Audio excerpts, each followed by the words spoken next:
YouTube, bienvenue sur ma chaîne. On se retrouve aujourd'hui pour une nouvelle vidéo. Je devrais même dire un nouveau concept de vidéo. C'est quelque chose d'assez court que je veux faire. Et à vrai dire, je compte sur vous pour me laisser des commentaires, pour me dire ce que vous en pensez.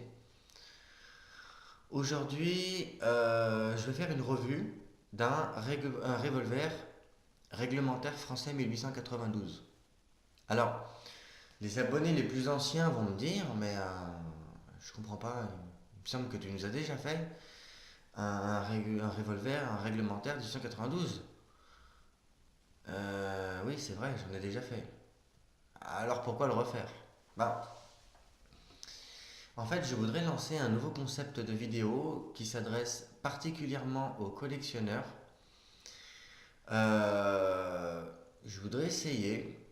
Alors, dites-moi dans les commentaires si c'est une bonne idée ou si franchement c'est de la merde. Vous n'hésitez pas à me le dire.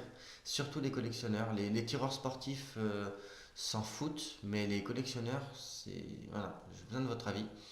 Je voudrais essayer de faire une sorte de recensement d'armes euh, pour vous expliquer concrètement. On va prendre l'exemple d'un revolver réglementaire français 1892 pour que vous compreniez de quoi je parle. Le premier que je vous ai présenté était dans un excellent état. D'accord? Je voudrais vous en présenter un en bon état. Et si le chemin des armureries me met dessus, un en piteux état. Pourquoi? Parce que en fait, ces armes ont vécu et souvent dans les annonces de vente qu'on trouve notamment dans les stands de tir ou autres, on vous dit souvent arme en bon état, arme en excellent état, arme en moyen état. Et en fait, une fois qu'on prend l'arme dans la main, on se rend compte qu'elle n'est pas en si bon état que ça. Vous voyez ce que je veux dire? Je pense que les tireurs sportifs et surtout les gens qui sont passionnés par la collection voient de quoi je parle. Donc je voudrais essayer de récupérer des armes de collection, donc de prendre des détentions pour des armes de collection, y compris des armes en mauvais état, et vous les présenter telles qu'elles sont, sans surrajouter quoi que ce soit, voilà.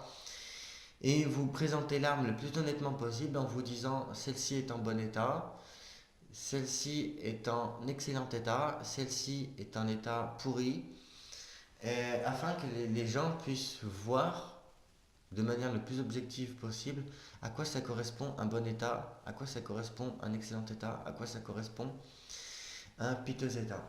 Ça, c'est un constat que j'ai fait dans ma carrière de tireur sportif, où souvent on nous présente des armes comme étant en bon état et on se rend compte qu'en fait elles sont dans un état de merde. Elles sont en bon état que pour celui qui veut les vendre. Vous voyez ce que je veux dire? Donc on va essayer, on va essayer, là on va faire un essai avec un réglementaire français de 1892 qui est en bon état. Alors on va arrêter les baratins, on va tout de suite passer à la vidéo. Donc un réglementaire français 1892, pour ceux qui n'en ont jamais vu, ça ressemble à ça, pour ceux qui n'auraient pas suivi mes autres vidéos. Voilà. Donc je vous le présente. Même si je ne veux pas faire une présentation de cette arme parce que je l'ai déjà fait sur une autre vidéo. Euh, Petite parenthèse, pour ceux qui tomberaient sur ma chaîne et qui seraient passionnés par les revolvers réglementaires français 1892, je vous conseille vivement de regarder la chaîne d'un certain Romain de l'Église, si mes souvenirs sont bons. Romain de l'Église qui a, j'essaierai de vous mettre le lien de sa chaîne dans le descriptif de cette vidéo parce qu'il a fait un remarquable travail sur les revolvers réglementaires français de 1892 et c'est d'ailleurs pour ça que je ne veux pas faire la présentation de celui-là parce qu'il a tellement bien fait la présentation que j'ai pas envie de répéter, j'ai pas envie de faire le répéteur et il a tellement bien bossé que en ce qui concerne la présentation française d'un réglementaire français, je considère personnellement que le travail a été fait. Donc je vous fais une présentation rapide de cette arme. Il s'agit d'un revolver réglementaire français du 192 en bon état. Le premier que je vous avais présenté était en excellent état, je vous mettrai le lien aussi dans la vidéo. Celui-ci est en bon état. Alors, évidemment, on est sur YouTube, je vois tout de suite les commentaires arriver.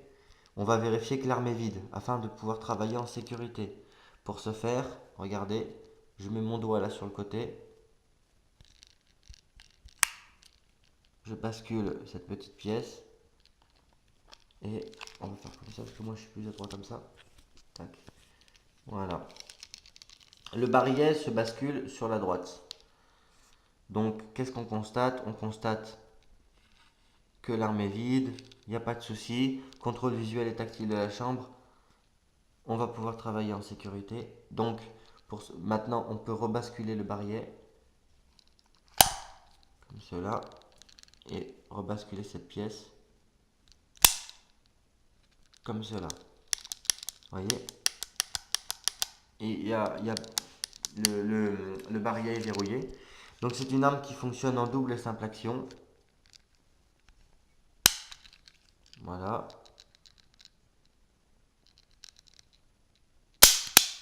Ou alors, voilà. Donc, vous voyez, le barillet, le barillet tourne plutôt bien. On constate, quand on prend une arme à barillet, que l'indexage du barillet a l'air assez bon.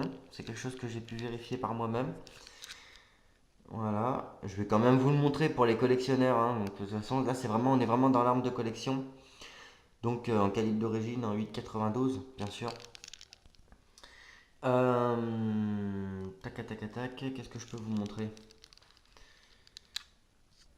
Voilà. Donc, ça, c'est une arme en bon état. Vous avez juste là, vous voyez, regardez. Ah, attendez, je vais essayer de voir si. Vous voyez, je vais être honnête avec vous, cette arme, elle est en bon état. Elle n'est pas en excellent état. Pourquoi elle n'est pas en excellent état? Parce que là, je ne sais pas si vous voyez, mais là, il y a de la rouille. Il y a un petit peu de rouille. J'essaie de vous montrer.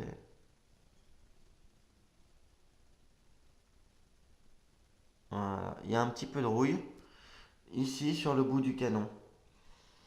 Sinon, le reste de l'arme est en assez bon état. Je vais essayer de vous le montrer en plus gros.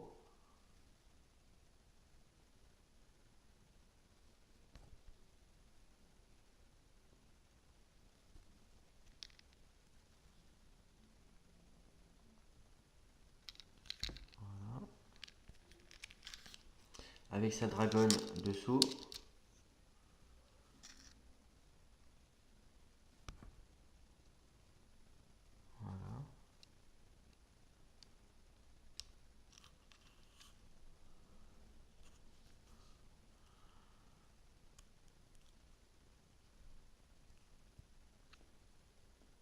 Et il y a quelque chose aussi que il faut que je vous montre. Donc, qui montre que l'arme est en bon état. Voilà. J'ouvre là et regardez. L'extracteur de cartouche, regardez. Enfin, vous voyez, j'essaie de vous montrer. Le ressort est assez dur.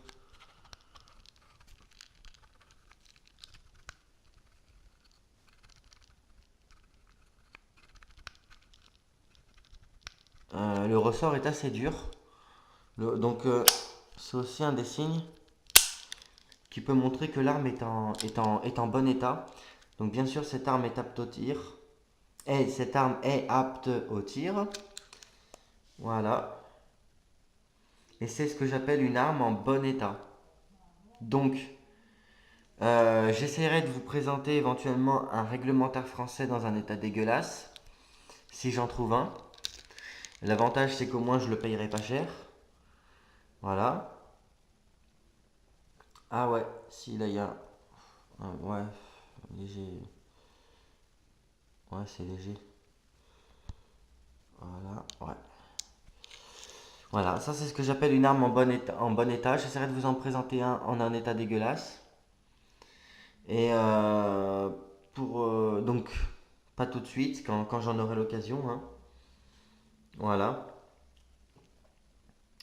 Et on verra. Donc dites-moi dans les commentaires si ce concept de recensement des armes entre armes excellent état, bon état, état dégueulasse, sachant que je ferai pas ça pour les Glock, hein, je vous dis tout de suite, je ferai ça que pour les armes de collection, les armes anciennes, les armes qui ont de l'attrait pour les collectionneurs. Je m'emmerderai pas à faire ça avec des armes modernes, ça n'a aucun intérêt.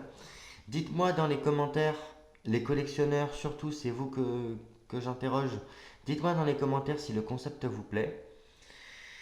Comme je vous le dis, n'hésitez pas à aller regarder la chaîne de Romain de l'Église si vous êtes passionné de réglementaire français parce qu'il a fait un taf formidable sur le sujet. Euh, J'espère que cette petite vidéo vous a plu. Je vous souhaite une très bonne semaine et selon la formule consacrée, bon tir!